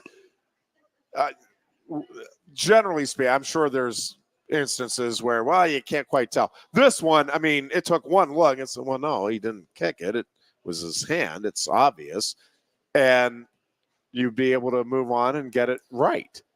Nope, can't do it. We can't look at everything. Okay, but why would, like, where we draw the line is just fascinating to me in Every different sport sports. we talk about this. Like, you Yeah, have the well, ability to do it, lacrosse, so let's use it. yeah. Lacrosse last year cost them it was the national title. It would have got them into the national title. Yeah, so. Final Four game. It just, I don't know. It is fascinating to me. And again, I realize I'm on the losing end of this, and people are generally happy with it the way it is and all of that. It just, it was just going to forever be a great Well, did you frustration think of that mine. the Olympics or the NCAA wrestling finals were a little choppy with the replays and the bricks being thrown type of thing? Yeah, Because there's almost a strategy to that, in my opinion. Well, and to be honest with you, I think it is in a lot of these sports. For sure in wrestling, sometimes the challenge brick, there is no question that sometimes it is thrown because But I like the Olympic. you want to reset your guy's focus. Yes. And or Catch his give him a breath. breath break. But in the and NCAA, all I of mean, that. in the Olympics, if you didn't win, cost you a point, right? Yep. Ooh, baby. But but it's the same thing in all of these sports where you can throw a challenge flag even if you know darn well it's like, all right, let me talk to you guys, settle you down. And again, I've made the argument many times, but that disruption to the flow of the game can be every bit as impactful as any missed call. If you are an offense and boom, first down, pitch, we're in rhythm, defense is on its heels. Oh, wait, we're going to review that because we think his foot wasn't in bounds. His feet were 10 feet in bounds. Well, but hey, all right, guys, settle down. You're okay. You got this. We're going to change up. Right?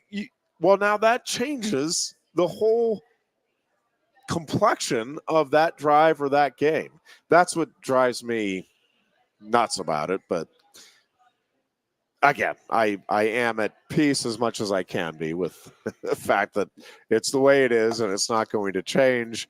And so I have a story all of for you that. that we picked up in Fort Myers a couple weeks ago. Yeah. Who's our most despised umpire in baseball? Right now? Yeah. Rivera. Angel Hernandez, right? Or Hernandez. Yeah, not Rivera. Angel. Everybody Angel knows his Rivera name. Is a wrestler. Angel Hernandez is Yes. everybody knows his name, and that's the reason why he's the worst umpire in baseball. In sports, you should not know an umpire or a referee's name, in my opinion, because then they have, although sometimes, I mean, I hear what you're saying. There are people that we do know, like Ed Hockley, you knew because he's my got God, guns his and he arms goes are- first down. But he was also a very good official. But he pulled that upon himself, type of thing. But what I'm saying is that so I ended up talking to Cangelosi about him. And we were talking about baseball umpire and stuff like that. And, you know, Kanji's your guy. And he said, you know what? Angel Hernandez's dad saved my life. Is that right? I said, what happened? What do you mean there? He goes, Angel Hernandez's dad got all the Cuban and Puerto Rican kids off the streets of Miami in the mid to late 70s. and got him playing baseball every day, playing baseball every day. And when they weren't playing baseball, they were cleaning the stadiums or cleaning the streets and stuff like that. And he said that if Angel's dad had not done that for him and all of those guys that he grew up with, and I think like 4 or 5 of them actually went into the show. He said, everything we owe is to Angel's dad. And he goes, Angel was always Angel. He's always into, let me think. He liked fighting. He liked arguing with people and stuff like that because he felt he was right about a lot of things. And I was like, well, that's about damn right. But it was pretty interesting to hear. And then Kenzie was like sitting there because you're asking a baseball player, what do you think about these umpires? And it's like, it's, you watch all the YouTube videos of Angel Hernandez misses another call and the pitch is 9 inches out of, but then you've got to look at it in a 3D way of where the catcher's catching it versus where it's crossing the plate or where it first goes past the batter type of thing. And there's ways to manipulate that. And I think that's a lot of people are doing. So it was just funny. Not funny, but it was cool hearing a story about Angel Hernandez's dad and stuff like that. But then he was like, well, Angel was always in trouble. He was always arguing and fighting with people. So I said, well, he's doing the same damn thing now, Kenji. Doing the same thing now. Well, so honestly, Jeff, let's get back to David. What do you think projection-wise? I mean, this is just completely hypothetical. I mean, Oklahoma State can compete tomorrow. I mean, let's not kid ourselves. I mean, they have those type of facilities and they have that type of name. Like again, he's not taking over Akron and creating this program. I mean, this was and they have resources as deep as any in college wrestling. Again, Iowa, OIL, Penn State, and Oklahoma State would be the 3 programs. Michigan and Ohio State probably aren't far behind. But those would be the 3, I think, that are like, I would say, are truly all in on wrestling. Again, maybe Ohio State, Michigan, maybe even Iowa State now, but like those 3 definitely, and then there's some others that maybe are also there or very close. When Kale came here, he had some changes to make. He had to get facility upgrades. He had to do all this. He had to get the Inline Wrestling Club because it was stagnant here for a long time. Is it that stagnant in Oklahoma State right now, or can that just they're just going to pump that engine real quick right off the get, man? That's my opinion. Yes, and David's not going to do anything half-butted. He's going to go into it full. No, I'm sure that was a big part of the conversation. And I'm sure he was reassured that yes, the resources are available to do what you want to do and to make this happen the way you want to make it happen. Down there, man. Very deep pockets, and so I think. Again, maybe it will be this year, but within the next, couple of years for sure, they are going to be right in the mix. Now, right back, again, in the mix and winning titles are 2 different things. And, whether or not I'm not going to sit here and predict one way or the other, over the next decade, what may or may not happen. But David is going to have that program very competitive very quickly. And I think for a long foreseeable future, he just, he's driven, he's competitive. David, I'm talking about. No, he's not. I think when you look at again the connections, he's a lot like Kale. When you look at the connections that he has in the sport, the goodwill that he has fostered in the sport, and the recognizability and the appreciation, admiration that young wrestlers have for him. Again, he's going to get in the door with anybody. Now, I don't know if it's David, Brands, Kale, and Bourmet, or Papa Lizio, whatever. I mean, different kids are going to respond differently. What Penn State has going right now under Kale, again, I don't think is going to be disrupted anytime soon, but does this change the landscape a bit, and does this make some of these decisions maybe a little more difficult? And will there be some guys that decide, you know what, I want to give this a shot with Oklahoma State instead? Undoubtedly. And I think it'll be fun to see. It really will.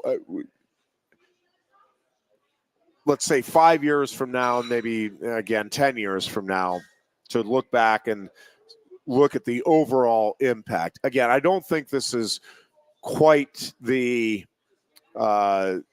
earthquake that Cale leaving Iowa State and coming to Penn State was, but it's the biggest thing since then, for sure, in terms of a coaching hire in college wrestling. And I do think it changes substantially the expectations now, and really, I think the possibilities for Oklahoma State. John Smith was a great coach. I mean, great coach. But I don't think there was a path there for Oklahoma State to consistently be a top 3 team with John Smith there. And again, there's probably stagnant? A wide variety of reasons. I suspect that is part of it, but also just the excitement of what is happening at Penn State. I think what Michigan has done with Sean Bourmet has a lot of people there excited. Tom Ryan obviously has Ohio State primed to be back in the mix again here, and they haven't fallen far, but I mean, I think they'll be, for the next couple of years at least, again, very much in the hunt for at least a top 3 type of finish. NC State, Virginia Tech, and right on down the line. Iowa State has made a tremendous resurgence. Arizona State. So I mean, there's a bunch of programs, and I just think Oklahoma State was destined to. And truthfully, and again, my opinion, obviously, I won't be able to prove this one way or the other. I think if they had hired Coleman Scott, that it would have been much the same. Yeah. I think they would have been a very good program. I think there would be years where they maybe even challenge and are a top 3 team. I don't think it would be consistent. My expectation is that with David Taylor at Oklahoma State, now that program will consistently be, I'm not saying every year guaranteed they're top 3, but my guess is if David stays there for the next decade, my guess is at least 7 or 8 of those seasons, Oklahoma State finishes in the top 3. Like, that's the type. What's their recruiting area? I think they will have. It's not. It's just like Penn State. It is California. So they come up here. Maine. Yeah, but that was a big thing for Cale coming here, because it was like, okay, he doesn't have to leave Iowa State to come to the Pennsylvania, Maryland, New Jersey, New York area, Ohio area. Well, what is interesting, so a lot of people said when Cale came to Penn State, man, you're going to see Penn State now will shut down Pennsylvania. Like, you're going to see the top guys stay here. That is not what happened. Penn State, I would love, maybe at some point, if I actually get some free time, I would love to sit down and look at the top prospects out of Pennsylvania in the 10 years or 20 years before Cale came, or at 15 would be right. 15 years before Cale came, and then in the 15 years since. I don't think the needle has moved much, if at all, on the Pennsylvania kids. Penn State always got its fair share, still gets its fair share. I mean, obviously, it's not that Penn State has been devoid of Pennsylvania talent. Vincenzo Joseph, Jason Nolf, Carter Starace, a bunch of them. Quinn. But what changed when Cale came here, to me, and again, I should delve into that, but I think what I'm saying is true. I know what you're saying. Because if you look at the roster, again, actually, Penn State probably had more Pennsylvania starters. Now, whether or not it was the top tier recruits, I'd have to go back and look. But Penn State was always getting its fair share, and I think got overly criticized when, like, a Jordan Oliver, who just wanted to get away from home, he went to Oklahoma State, and it was like the end of the world. Well, Spencer Lee went to Iowa. Penn State has lost top 5 guys a lot of top recruits from Pennsylvania. What changed is Morgan McIntosh came in from California. David Taylor came in from Ohio. Mark Hall came in from Minnesota. Bo Nickel came up from Texas. Like, that's what changed, is Penn State went truly national with its recruiting and got these guys from all over the country who were the top of the top. Braden Davis from Michigan. You can go on and on. I mean, the Marisolas from Wisconsin. That is what has happened is the Pennsylvania part that everybody thought was going to change. And man, now Cale's just going to get all. Nope, that is not what changed. What changed is Penn State now goes out and plucks the top kids from all over the country, including a few of the top kids from Pennsylvania. I think it's going to be much the same thing. David Taylor, Oklahoma State gets a lot of the good Oklahoma kids. He'll go to Ohio. They will continue. But David Taylor is going to come into Pennsylvania now and pluck some Pennsylvania kids. 10,000 little kids he's been training for the last 8 years. Oklahoma State. He'll go to all of these other states and pluck some guys. Now, don't you got to fit the program, though? Absolutely. I'm not going to try and put you on a spot here because I know your position with the program, but especially probably couldn't work here. Correct, or am I wrong there? Yeah, I'm not sure about that. I think Penn State would have figured out how to make that work. Chill out, I don't know. He just comes off to me as this little, whatever. But that's just me on the outside. But I mean, there are definitely guys who aren't Penn State types. Correct. Yes and no. There are a lot of people that would tell you Carter Starachi is not a Penn State type, and it's working pretty well here for Carter Starachi. I want to ask you that, and for Penn State. So, I think Cale is a lot like Bill Belichick in that, hey, we'll get you here and we'll make it work. And I think, truthfully, one of the secrets to Cale's success is that I don't think there necessarily is a specific type. Now, do you need to be kind of team first oriented? I mean, within a parameter, but in terms of personality or they've made it work with a lot of different kids, a lot of different backgrounds, a lot of different, personalities and different approaches to the way they go about business. I mean, some kids want a lot of attention. Some kids are I want to do my own thing, and within reason. I mean, I'm not obviously. You've got to do some certain standard things within the program, but there's a lot of freedom that Cale gives guys who show that they have the right work ethic and want to be part of the program. So, I think there's a lot of guys that people, again, Carter Starachi is probably the best example where I guarantee you, if Carter Starachi had gone to Iowa, Penn State fan, it's a good thing. He's not a Penn State guy. Well, he is. He's made a couple comments in the last day. Who? You notice that, Starachi?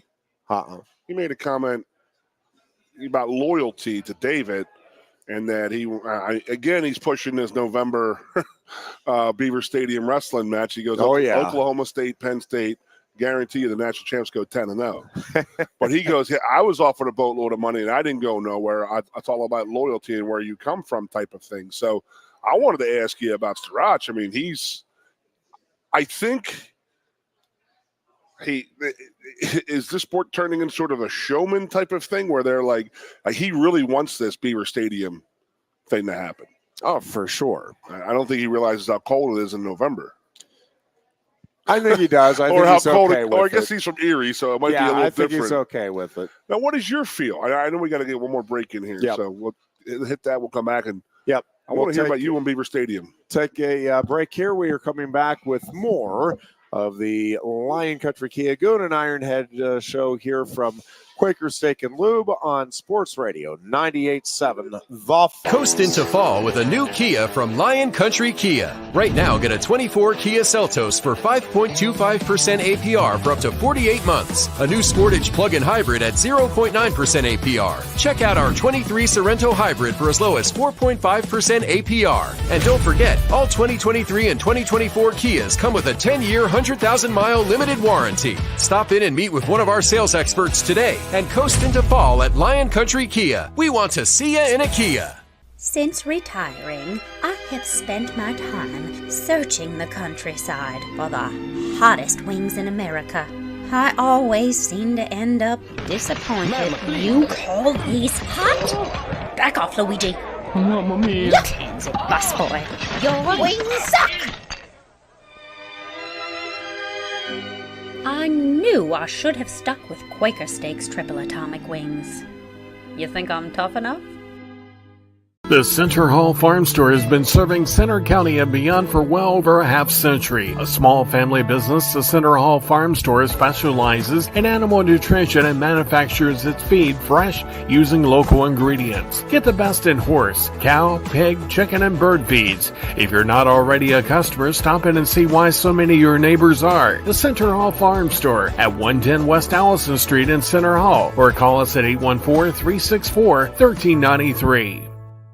Sioka Toyota of Williamsport invites you to stop in today or check us out online. We have the smart path to your next Toyota, like the all-new Crown, BZ4X, the all-new Grand Highlander, Corolla Cross Hybrids, Sequoias, and more. Over 100 new Toyotas here and on the way. Don't make a $1,000 mistake. Choose Sioka Toyota of Williamsport and see the Sioka dealership's difference. Buy or reserve yours today and see for yourself why Sioka Toyota is the only stop you need for your next new car. Sioka Toyota, it just feels right.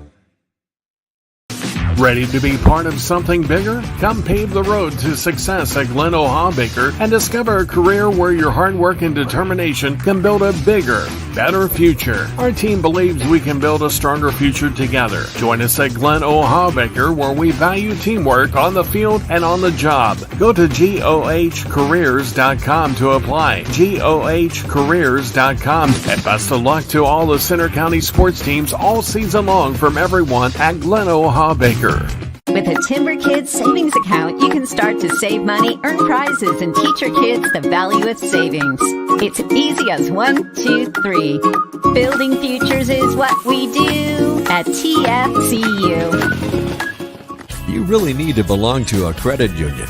You belong at TFCU, Timberland Federal Credit Union, a credit union you can grow with. The Goon and Ironhead. It is the Lion Country Kia Goon and Ironhead show here at Quaker Steak and Lube on a Tuesday afternoon. Buffet time, Ironhead. And yep, the buffet is underway, the all-you-can-eat wing buffet, which is a great event on Tuesdays. Again, this is our home away from home on Tuesdays and Thursdays from 3 to 5 for the time being. Could change to 2 to 4 here at some point in the coming months. But we love being here at the Lube. Again, great food, great service, great opportunity to catch up on all of the sports action with the TVs all throughout the restaurant. And this really does just have that neighborhood bar feel to it, which we love. Mad Turtle this weekend. You got baseball, so you can't do the fest? I would think this beer fest is like, that's you, dude. Well, so yes, I'm. But here's what's going to happen. We're in some negotiations right now. I don't feel good. I better stay home. You better take the Mad Turtle to baseball today, and then the door closes, and you throw you pull your covers down, and you're fully clothed and ready to go to the beer fest. So the Mad Turtle actually got stitches on below his knee on Saturday. Tough place. And so we've been. Using crutches the last couple of days because we feel like it hurts too much to walk. Now, we're easing off of the crutches. At least we were a little bit last night. Hopefully, we're continuing that today. I haven't seen him since school here yet. But so I'm not sure. We're still up in the air. Negotiations are continuing. I'll leave it at that. Hold on. For a Saturday. 9-year-old I am crutch. hoping to get up there. My wife has a class that she has to attend online from noon to 2, and that is part of the issue. There is a game scheduled, and we have been going to the games to support. Now, we do have friends that could Was this wound from baseball? Pick up. No, this wound was, believe it or not, from a trash day, a picking up trash for Cub Scouts event on Saturday morning, and we fell down a hill, and we're still not sure. Something jabbed up into his leg, and we're still not exactly sure what it was. And yeah, we ended up getting 3 stitches. Tetanus shots. The tetanus shots were up to date, thankfully, because that could have been a whole ordeal. But So yeah, we're heading to the Pirates game Friday night, and we're coming back that same night. So we'll be here. I'm hopeful and cautiously optimistic, I think it'd be the term I use, to get over there for the big event on Saturday. I love the idea. Oh, it's fantastic. Again, I look at tattoos and I look at scars and I look at beer. Every beer, scar, and tattoo has a story. So again, like you were talking to John earlier about, hey, let's throw some jalapenos in a beer. Yep. Who the hell thinks that? Someone did. Yeah. So I let's will try say, this. Let's try that.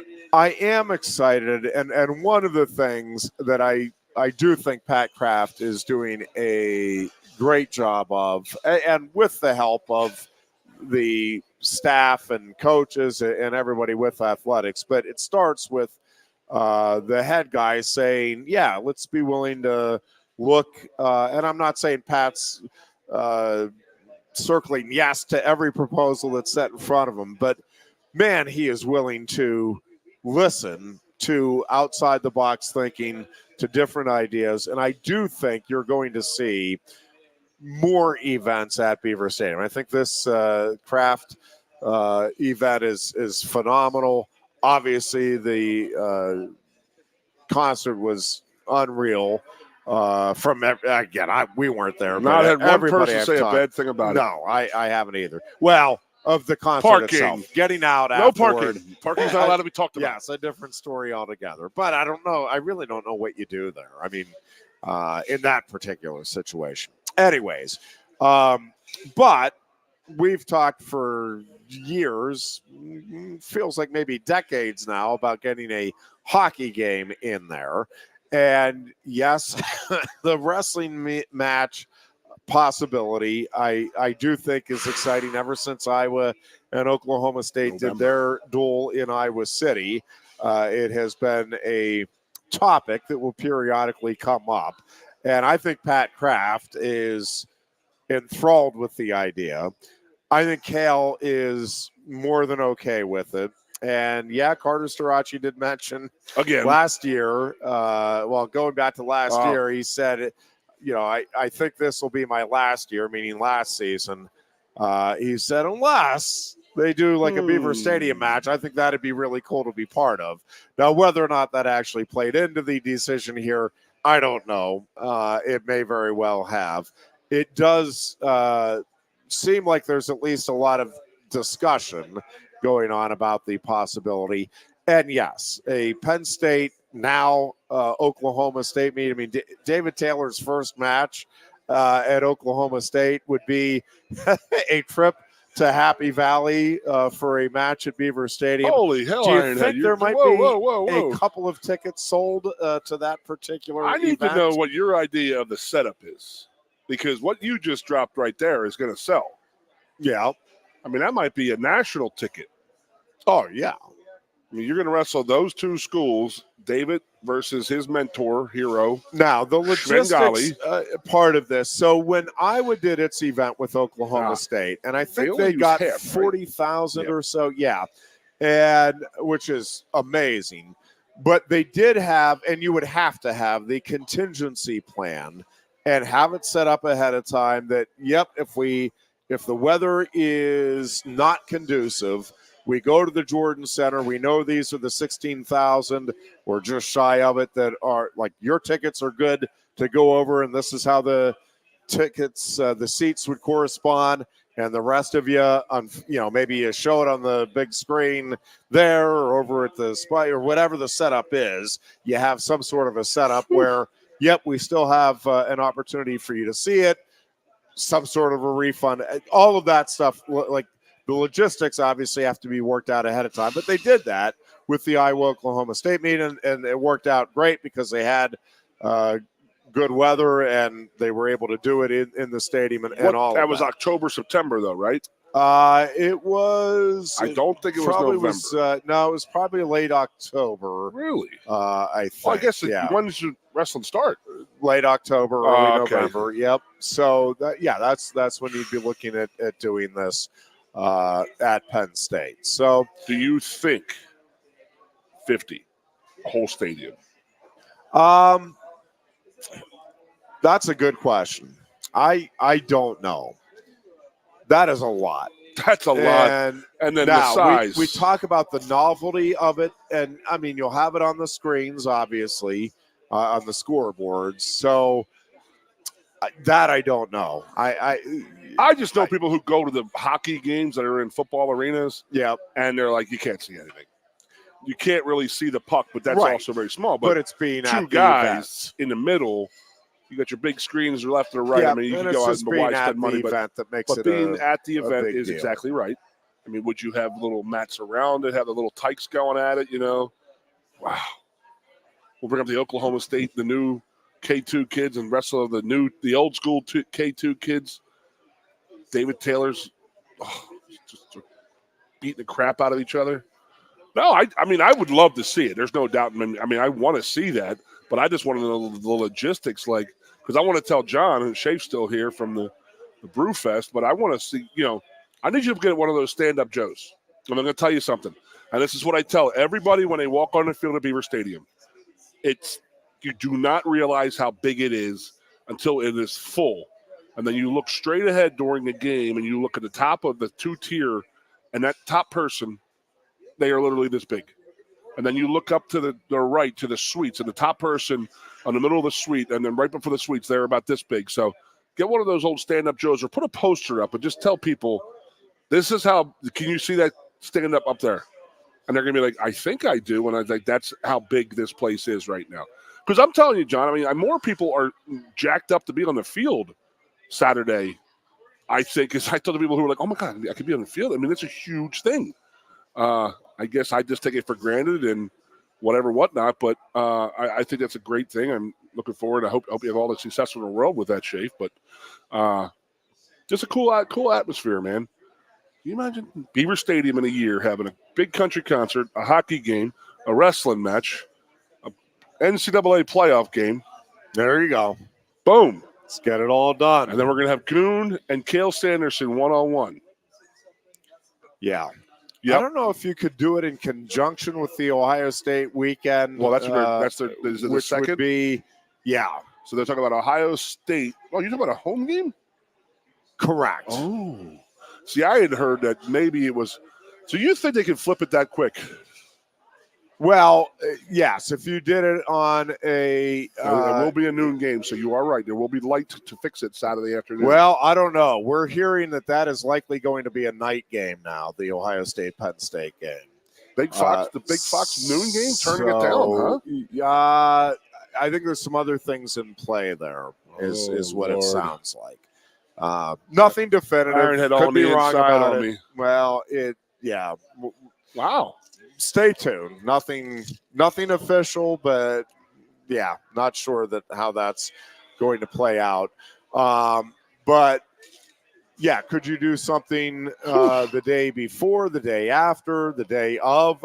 I don't know. There's a lot of things you couldn't do the day before a football game. Logistically that you would have to figure out. But then that Saturday is Washington at home. The following Saturday. That's the 9th. So, I mean, if we are putting seats on the ground, you are beating the turf up a little bit. So, unless you just put the mat out there. Yeah, I don't think it would be seats on the ground. I don't think so either. They you can't have that. 6 days. No, they didn't do that for in Iowa. I don't think. I think it would be seats in the stands. Awesome but stuff, man. Yeah. I mean, conceivably, you could do it the day of, and make it a noon start for the wrestling. Figure it'll be done. Get everything out of there and cleaned up at 2:30 at the very latest, probably 2:00. And if it was a 7:30, 8:00 tip, it would be interesting. There's a lot of things that would need to be figured out, but. Ohio State weekend, you think you might draw I'd rather have a few fans in there? I just know how the stadium has to be dealt with on Friday. Yeah. And that is you're not allowed in the stadium after 5:00 because they have to bomb sweep it and stuff like that. So I highly doubt they would do the wrestling before the football. But if they're going to be in the same building, I mean, if they're going to bomb sweep it the night before, have the wrestling in the afternoon at noon, done by 2, and then football at 7:30. Are you kidding me? Yeah. Ironhead, we should do this professionally. So we'll see how it all idea men, plays Ironhead. out. We're idea men. We will be back on Thursday. Until then, be good and be Coast safe. into fall with a new Kia from Lion Country Kia. Right now, get a 24 Kia Seltos for 5.25% APR for up to 48 months. A new Sportage plug-in hybrid at 0.9% APR. Check out our 23 Sorrento hybrid for as low as 4.5% APR. And don't forget, all 2023 and 2024 Kias come with a 10-year, 100,000-mile limited warranty. Stop in and meet with one of our sales experts today and coast into fall at Lion Country Kia. We want to see you in a Kia. Since retiring, I have spent my time searching the countryside for the hottest wings in America. I always seem to end up disappointed. You call these hot? Back off, Luigi. Mamma mia. Your hands it, busboy. Your wings suck! I knew I should have stuck with Quaker Steak's triple atomic wings. You think I'm tough enough? The Center Hall Farm Store has been serving Center County and beyond for well over a half century. A small family business, the Center Hall Farm Store specializes in animal nutrition and manufactures its feed fresh using local ingredients. Get the best in horse, cow, pig, chicken, and bird feeds. If you're not already a customer, stop in and see why so many of your neighbors are. The Center Hall Farm Store at 110 West Allison Street in Center Hall, or call us at 814-364-1393. Sioka Toyota of Williamsport invites you to stop in today or check us out online. We have the smart path to your next Toyota, like the all-new Crown, BZ4X, the all-new Grand Highlander, Corolla Cross Hybrids, Sequoias, and more. Over 100 new Toyotas here and on the way. Don't make a $1,000 mistake. Choose Sioka Toyota of Williamsport and see the Sioka dealership's difference. Buy or reserve yours today and see for yourself why Sioka Toyota is the only stop you need for your next new car. Sioka Toyota, it just feels right. Ready to be part of something bigger? Come pave the road to success at Glen O'Habaker and discover a career where your hard work and determination can build a bigger, better future. Our team believes we can build a stronger future together. Join us at Glen O'Habaker, where we value teamwork on the field and on the job. Go to GOHcareers.com to apply. GOHcareers.com. And best of luck to all the Center County sports teams all season long from everyone at Glen O'Habaker. With a Timber Kids savings account, you can start to save money, earn prizes, and teach your kids the value of savings. It's easy as 1, 2, 3. Building futures is what we do at TFCU. You really need to belong to a credit union. You belong at TFCU, Timberland Federal Credit Union, a credit union you can grow with. The Goon and Ironhead.